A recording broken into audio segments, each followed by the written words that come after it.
주님 앞에 서는 날까지 영적 전쟁을 싸워야 하는 저와 여러분에게 하나님의 구원의 표식이 영원히 함께 하시기를 간절히 축원합니다. 자, 바울은 에베소 교인들에게 그리스도인들이 이 세상에서 영적인 싸움을 싸우고 또 그 싸움에서 이기기 위해서 어떻게 준비해야 하는지를 당시에 가장 강력한 군사인 로마 군인의 모습에 비유해서 설명해 주고 있습니다. 우리 지난 시간에는 그 중에서 유일한 무기, 적을 공격할 수 있는 유일한 무기였던 성령의 말씀의 검에 대한 이야기를 나눴었습니다.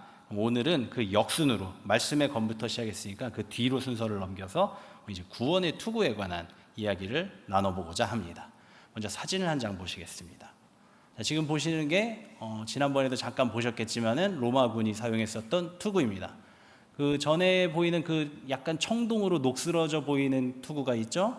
저 투구가 이제 코린트식, 고린도식 투구인데 원래 로마군의 기본 제식이 저 투구였어요. 근데 저 투구는 보시면 알겠지만은 시야가 굉장히 좁습니다. 뭐 얼굴 앞면까지 이게 다 가려져서 튼튼하긴 합니다만 시야가 좁습니다. 그리고 통으로 짜서 만든 거라서 굉장히 튼튼은 합니다만은 쓰면은 아무것도 안 들려요. 옆에서 지휘를 어떻게 지시를 내리는지 누가 도움을 요청하는지 아무 소리도 안 들립니다. 저 귀까지 다 가리니까. 그리고 무거워요. 그러다 보니까 이 제식을 오래는 안 썼고요. 예수님이 이제 그 예수님 시대 때, 그 예수님이 있었던 시대, 그 바울이 있었던 이 시대 때 로마 군인들이 사용했던 그 투구는 바로 저 옆에 있는 우리가 흔히 로마 군인, 로마 병정 하면 생각하는 저 투구죠. 저 갈레아라는 이름의 투구인데 저 투구를 사용하게 되었다는 것이죠. 참고로 저 투구는 이제 그때 당시에 로마가 점령하기 이전에 그 이탈리아 지역, 지금으로 말하자면 그 이탈리아 지역에 있었던 에트루리아라는 나라에서 만들어서 쓰고 있었던 그런 투구라고 합니다. 그거를 채용해서 이제 자기들의 강력한 무기로 또 이제 바꿔서 이제 쓰고 있었던 것이죠. 자, 그래서 이 투구가 이 갈레아라고 하는 이 투구를 이제 구원의 투구로서 비유를 한 것인데 이 갈레아라는 이 투구의 첫 번째 특징은 무엇인가 하니 아무래도 이제 방어구, 보호구잖아요. 그러다 보니까 이 튼튼한 방어력을 특징으로 볼 수가 있겠습니다. 특히나 이 투구가 방어해야 되는 주요 부위가 어딘가 하니 바로 뒤통수예요. 투구는 정면으로 오는 공격보다는 이 뒤통수를 막기 위해서 쓰는 게 투구입니다. 그 위에서 떨어지는 거나 그런 걸 막기 위해서 쓰는 게 이제 투구입니다. 뒤통수가 보호가 되는데 저 갈레오의 뒤통수 부분을 잠깐 보시면 이렇게 접혀 있는 게 보이시죠? 근데 저게 저 모양으로 이렇게 짜가지고 저렇게 구겨 놓은 게 아니라 저기는 이제 판갑식으로 연결이 돼서 이렇게 접혔다 폈다 할 수 있게끔 돼 있는 구조예요. 굉장히 편하게 돼 있죠? 그러면서도 화살이나 돌이 날아왔을 때도 충격을 확실하게 잡아줄 수 있게끔 그렇게 설계가 되어 있습니다. 뿐만 아니라 이제 두 뺨으로 이제 내려와 있는 보호구들도 보이시죠? 요것도 이제 가죽끈으로 이렇게 연결해서 묶도록 되어 있는데 이렇게 묶으면 이제 적군이 머리를 향해서 무기를 휘두르더라도 또 이거를 강력하게 막아줄 수 있는 역할을 합니다. 또 이제 귀 부분도 뚫려 있기 때문에 작전 명령이나 이제 나팔 소리나 이런 것들도 잘 들을 수 있게끔 되어 있고요. 제 앞면은 이제 과감하게 좀 뚫려 있습니다. 얼굴은 이제 그 대신에 이제 확실하게 정면의 시야, 측면의 시야까지를 확실하게 확보를 할 수가 있죠. 아주 강력한 무기입니다. 그리고 조금만 사진을 위로 올려 보시면은 이렇게 띠 같은 게 이제 보이실 텐데 여기다가 이제 혹시라도 이제 그 장거리 전투에서 사용하게 될 그 방어구, 얼굴 전체를 가리는 사슬을 이제 걸어서 쓸 수 있도록 그렇게 구조가 되어 있습니다. 그래서 유사시에는 벗어서 던지고 이제 장거리 전투가 이어질 때 어떤 일이 있을 때는 저기다가 사슬을 걸어서 얼굴을 보호할 수 있도록 이렇게 다용도로 쓰기가 매우 요긴하게끔 무엇보다도 멋있어요. 멋있게 생겼어요. 그렇게 쓰게끔 만들어 놓은 것이 이제 이 로마군 제식 투구의 첫 번째 특징입니다.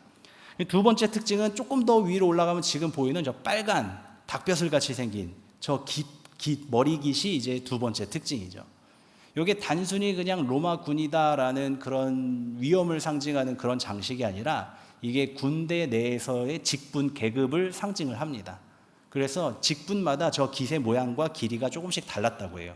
그래서 우리가 알다시피 로마군의 그 군대 편성 제도도 보면은 그 우리나라 그 분대 제대에 그렇게 있는 것처럼 소대 연대에 그렇게 있는 것처럼 이제 10부장, 50부장, 100부장, 1000부장 그렇게 있는 거 아시죠? 로마 군도 그렇게 부장제로 되어 있었는데 100부장 이상부터가 이걸 달 수 있었고 50부장, 1000부장으로 올라가면은 저 깃이 이제 옆으로 넓게 퍼집니다. 저건 이렇게 세로로 이렇게 돼 있는데 이제 가로로 이제 넓게 펴지게 돼 있어요. 더 잘 보이게.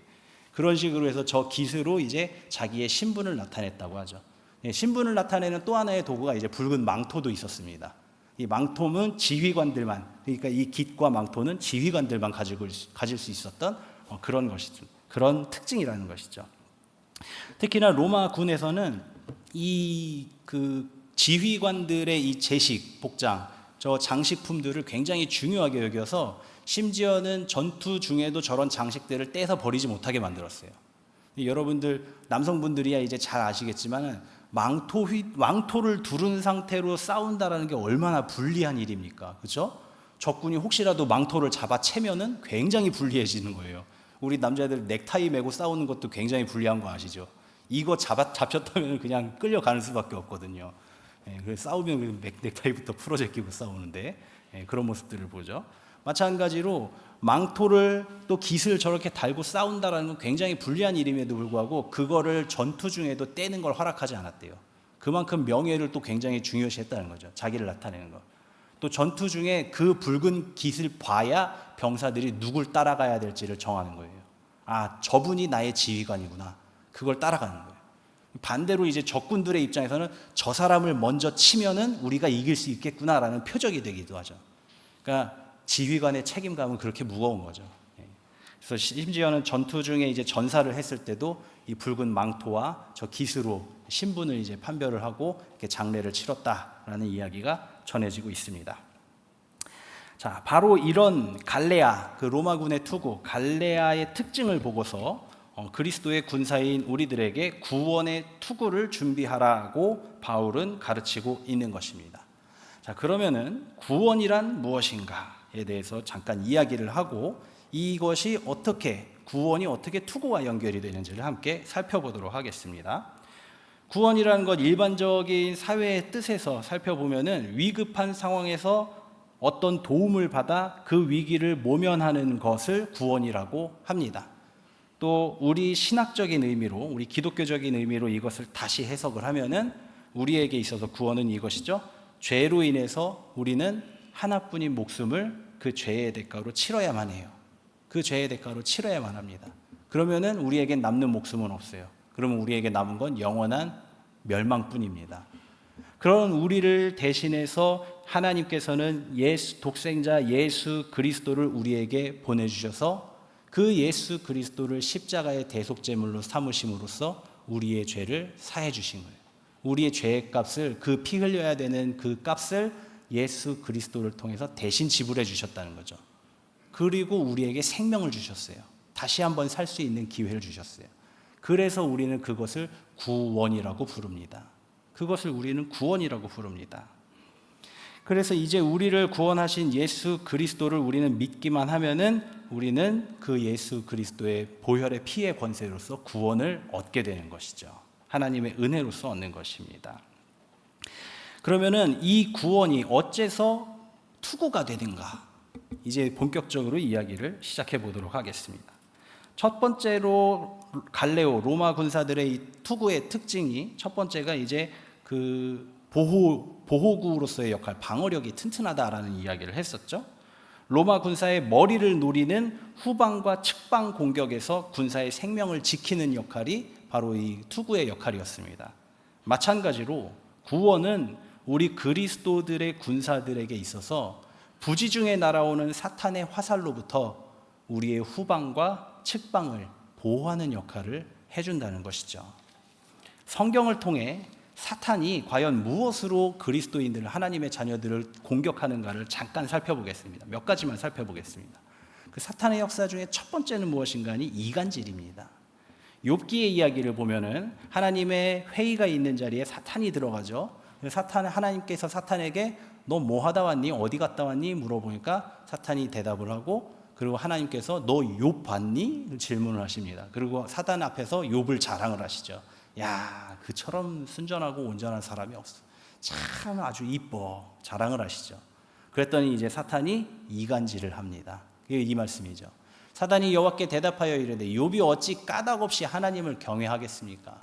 주께서 그와 그의 집에 그의 모든 소유를 울타리로 두르심 때문이 아닙니까? 주께서 그의 손으로 하시는 바를 복되게 하사 그의 소유물이 땅에 넘치게 하셨음입니다. 이렇게 하나님께서 복을 주시니 하나님을 섬기는 거 아닙니까? 그러시면서 이제 뒤에 얘기하죠. 이거 한번 싹 치워보십시오. 그래도 하나님 섬기겠는가? 그러고 나서도 하나님을 섬긴다고 하면 내가 인정하겠습니다. 그 까닭 없이 하나님을 충동해서 하나님이 욥에게 시험을 던져주도록 그렇게 만든 존재가 바로 사탄이에요. 이간질하는 존재죠. 또 어떤 모습들이 있습니까? 창세기의 이야기를 보면은 뱀이 여자에게 이르되 너희가 결코 죽지 아니하리라. 너희가 그것을 먹는 날에는 너희 눈이 밝아져 하나님과 같이 되어 선악을 알 줄 하나님이 아심이니라. 창세기 선악과의 이야기죠. 하와가 이제 뱀과 만나가지고 뱀으로 변장한 사단과 만나서 이야기를 나누는 장면에서 이제 사탄이 하와를 속이는 장면입니다. 이 이야기들을 다 들어보면은 그럴싸해요. 딱히 틀린 말은 아닌 것 같아요. 딱히 틀린 말은 아닌 것 같아요. 그런데 결정적인 사탄의 노림수는 단순히 그것을 먹고 지혜로워지는가 아닌가 그걸 노린 게 아니죠. 사탄의 노림수는 다른 데 있었죠. 바로 하나님과 우리의 관계를 단절시키고자 하는 게 사탄의 목적이었어요. 그 목적, 자기의 음흉한 속은 숨기고서는 이제 그럴듯한 말로 포장을 해서 충동을 하는 거예요. 그래서 우리를 속이려고 하죠. 그럴듯한 모습으로, 그럴듯한 말로, 그럴듯한 방법으로 우리를 속여서 우리를 하나님과의 관계가 끊어지도록 만드는 역할, 그런 일을 사탄이 합니다.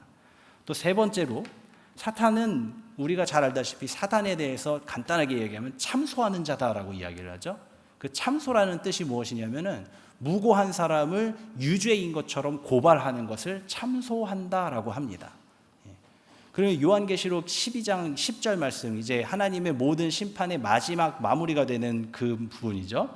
내가 또 들으니 하늘에 큰 음성이 있어 이르되 이제 우리 하나님의 구원과 능력과 나라와 또 그의 그리스도의 권세가 나타났으니 우리 형제들을 참소하던 자 곧 우리 하나님 앞에서 밤낮 참소하던 자가 쫓겨났고라고 기록이 되어 있습니다.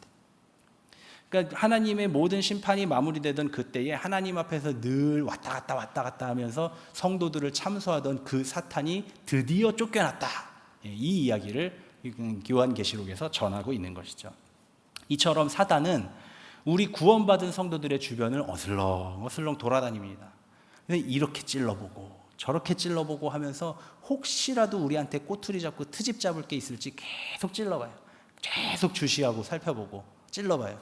그러면서 뭐 하나라도 건수 잡았다 하면은 하나님 앞에 쪼르르 올라가서 하나님 이거 보십시오. 이 사람 이렇게 죄졌습니다 하면서 고발하는 역할을 하는 게 바로 사탄의 역할이에요.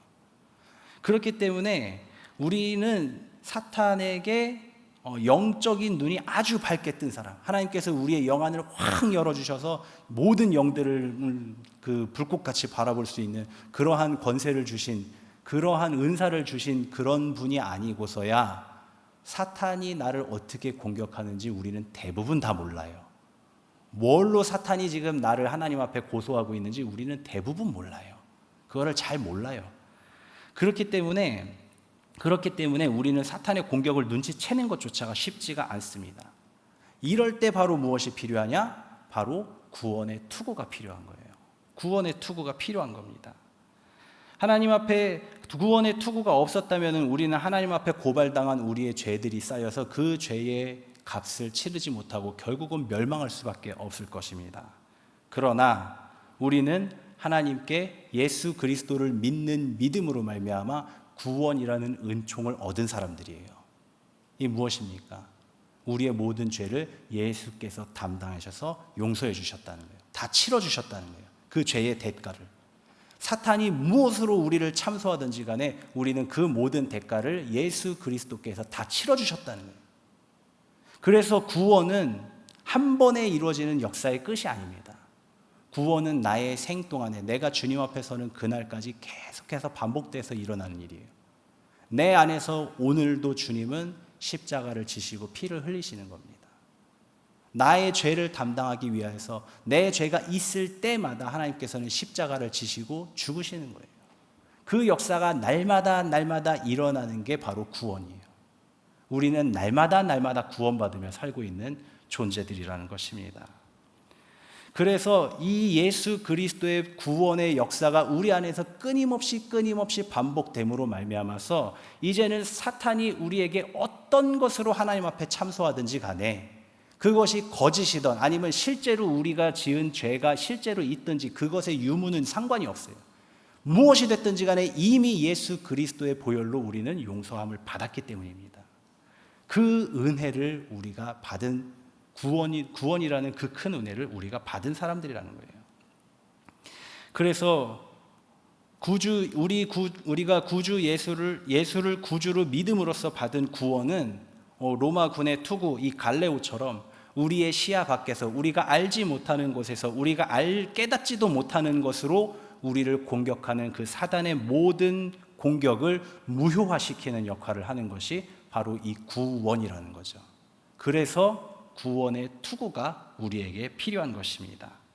이제는 그 모든 사탄의 공격들을 우리가 구원의 투구를 씀으로써 막아낼 수 있다면 이제는 우리는 정면에 계신 예수님의 등을 바라보고 따라가는 것만 남은 거예요.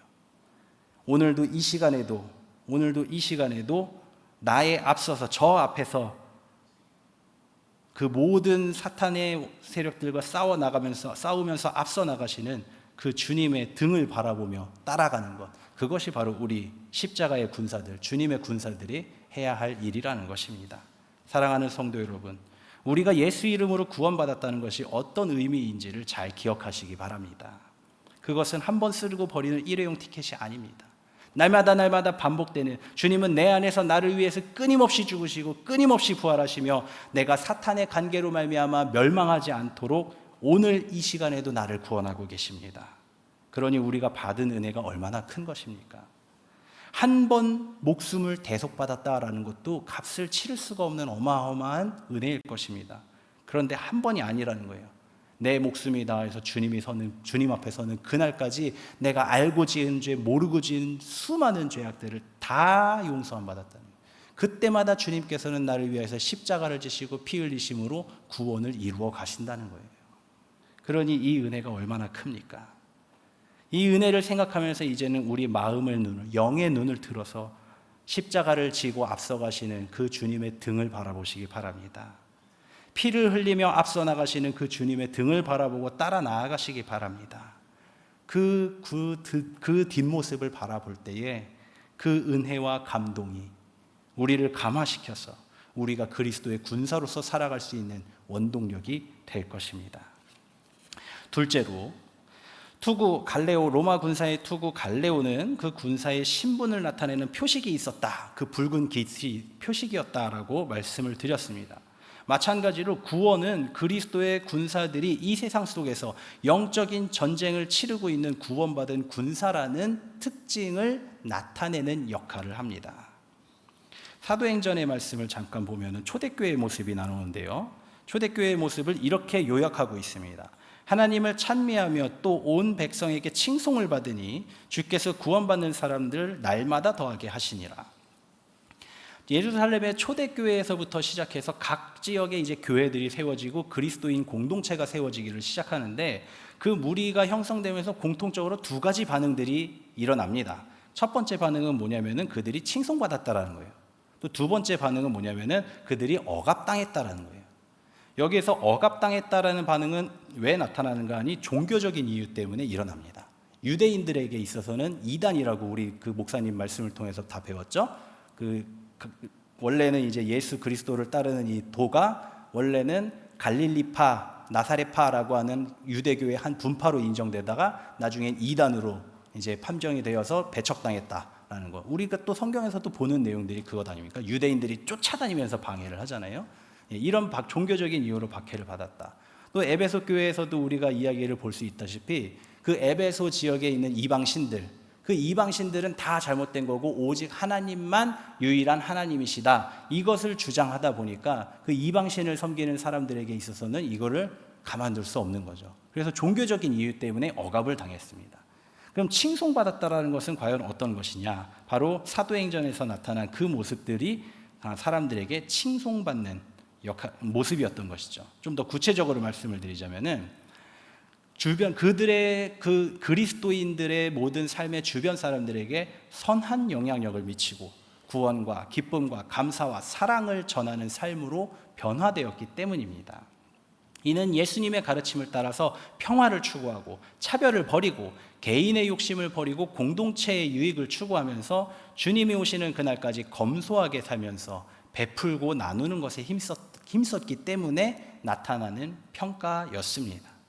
이러한 삶의 양식은 당시 사회에서 이들이 그리스도인, 저 사람 그리스도인이 됐구나, 요즘 유행하는 거기 사람이 됐구나라는 그러한 표징으로 나타났다는 것이었죠.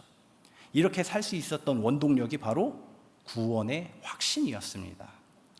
사도행전에 기록된 초대교회의 모습을 조금 더 살펴보면 더 분명하게 이런 모습들이 기록이 되어 있습니다. 2장 44절 45절에 믿는 사람이 다 함께 있어 모든 물건을 서로 통용하고 또 재산과 소유를 팔아서 각 사람의 필요를 따라 나누어 주며, 실제로 이렇다고 했죠. 다 팔아서 다 나눠서 썼어요. 이런 삶이 당시 예루살렘 교회 교인들은 이처럼 모든 소유를 다 처분해서 교회 공동체의 재산으로 다 헌금을 했어요. 그리고 그것으로 공동체에서 함께 먹고 마시고 자고 그러면서 날마다 예배하고 기도하기 힘쓰고 있었던 거예요. 그러면서 예수님의 오심, 주님의 오심, 곧 메시아가 오실 것이다, 그것을 기다리는 삶을 살았던 것입니다. 이것이 사실이라는 것, 이것이 교회마다 이런 일들이 있었다는 것이 데살로니가 교회의 이야기에서도 살펴볼 수가 있습니다. 데살로니가전서 1장에서 바울이 이야기하는 게, 그들이 우리에 대하여 스스로 말하기를 우리가 어떻게 너희 가운데 들어갔는지와 너희가 어떻게 우상을 버리고 하나님께로 돌아와서 살아계시고 참된 신 하나님을 섬기는 것과 또 죽은 자들 가운데서 다시 살리신 그의 아들이 하늘로부터 강림하실 것을 너희가 어떻게 기다리는지를 말하니 이는 장래의 노하심에서 우리를 건지시는 예수시니라. 우리 필요한 내용을 요약해 보자면 데살로니가 사람들도 예루살렘 교회의 사람들처럼 신실한 마음으로 주님이 오심을 기다리면서 이렇게 나누고 베풀고 모든 걸 다 바친 그러한 삶을 살고 있었다라는 이야기를 기록하고 있는 것이죠. 이처럼 예루살렘 교회도 마찬가지고 데살로니가 교회도 마찬가지고 주님이 곧 오신다, 곧 메시아가 오셔서 하나님의 나라를 세우신다, 이 종말론적인 신앙 때문에 그 복음을 믿고 모든 소유를 다 팔았어요. 모든 소유를 다 팔아서 나누었어요. 날마다 교회에서 먹고 마시고 먹고 자고 하면서 찬송하고 예배하면서 주님이 오실 그날을 기다리며 살았던 것입니다. 그러나 곧 예루살렘 교회와 똑같은 문제가 데살로니가 교회에도 직면을 하게 됩니다. 주님이 오심이 늘어나는 거예요. 길어지는 거예요. 계속해서. 여러분 생각해 보십시오. 생업을 포기하고 재산은 이미 다 처분했고 생업도 포기해서 교회에 와서 날마다 찬양하고 예배만 드리고 있었어요. 몇 달을 버틸 수 있을까요? 길게 생각해도 몇 년이겠죠. 돌아가면서 다 그렇게 한다 해도 몇 년이겠죠. 이 시간이 길어지자 성도들의 실제 실생활 자체가 흔들리기 시작하는 거예요. 그러면서 성도들의 마음속에서 불안이 생겨나기를 합니다. 주님 언제 오시지? 불안이 생겨나기 시작합니다. 그 중에서 어떤 이들은 또 죽었어요. 나이가 다 돼서 그 수명을 다해서 죽기도 하고 순교를 당해서 죽기도 하고 죽은 형제들 자매들이 생겨납니다.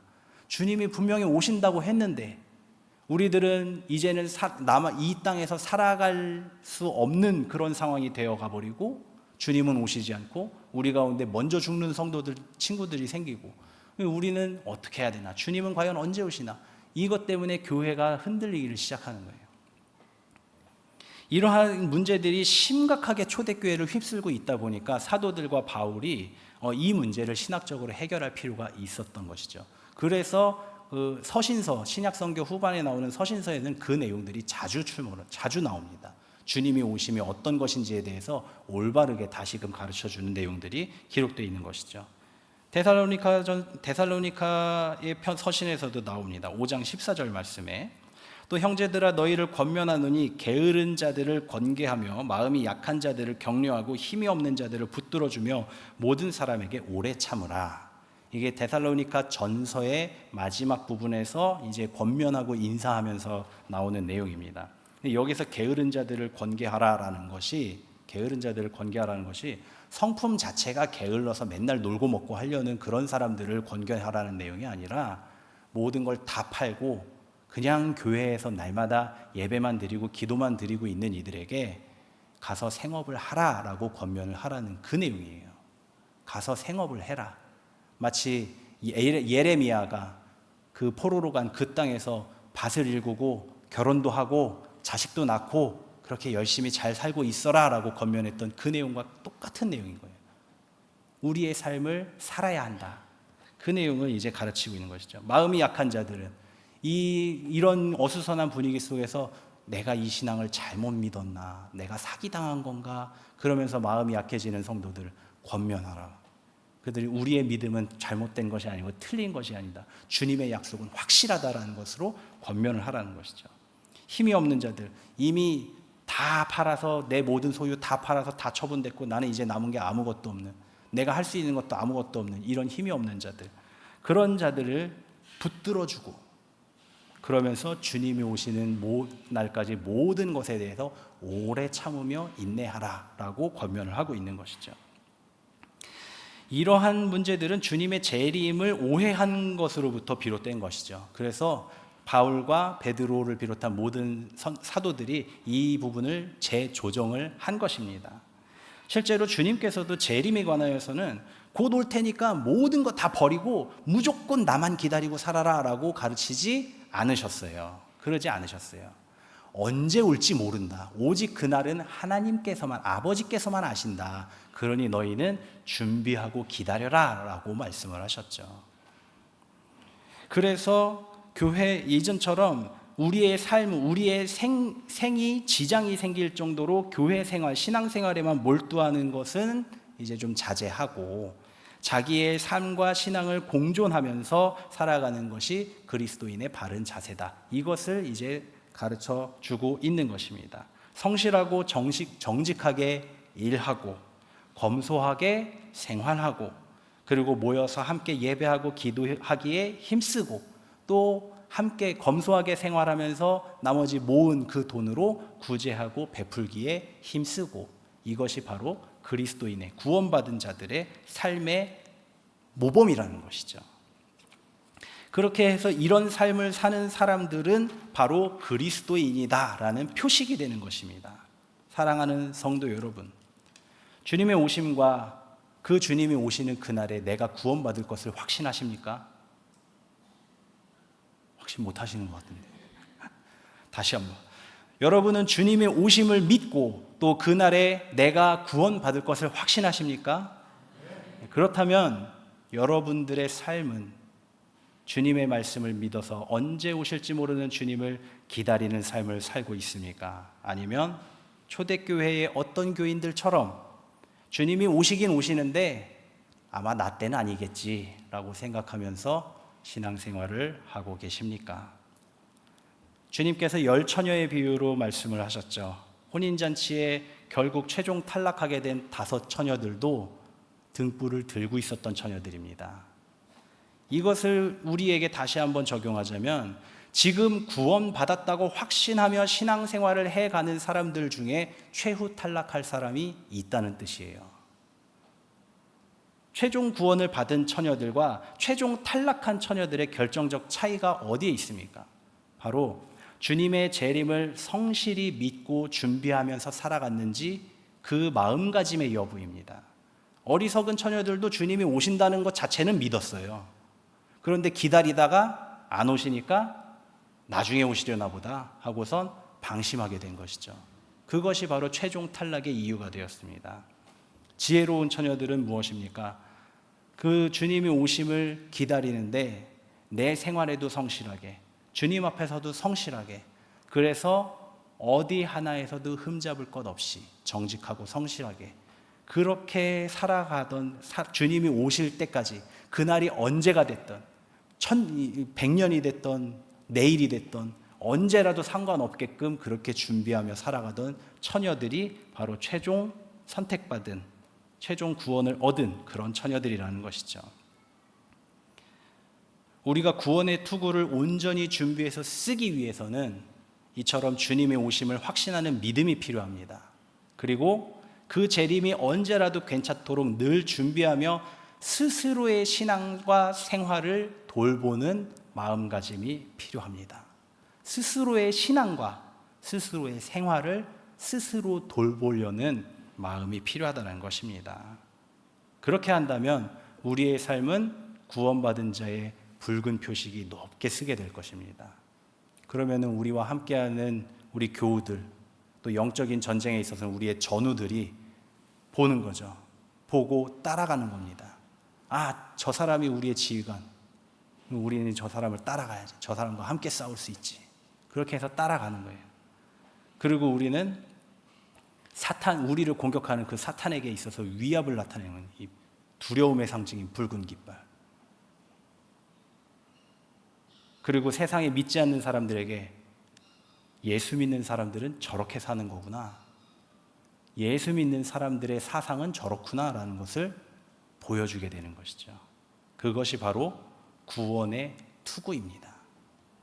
말씀을 마무리하겠습니다. 사랑하는 성도 여러분, 구원의 투구를 준비하고 쓰시기 바랍니다. 곧 그리스도 예수 그리스도를 통한 구원을 믿음으로 얻고 그 구원을 준비하는 삶을 살면서 그리스도인의 삶을 세상 속에 나타내며 사시기 바랍니다. 그리하면 우리가 알지 못하는 사이에 사탄의 모든 계략과 관계로부터 주께서 우리를 보호하실 것이고 오직 그리스도의 군사로서의 승리의 길로 곧게 나아갈 수 있도록 주님께서 인도해 주실 것입니다. 이 최후의 승리를 함께 누리게 되기를 주님의 이름으로 간절히 축원합니다.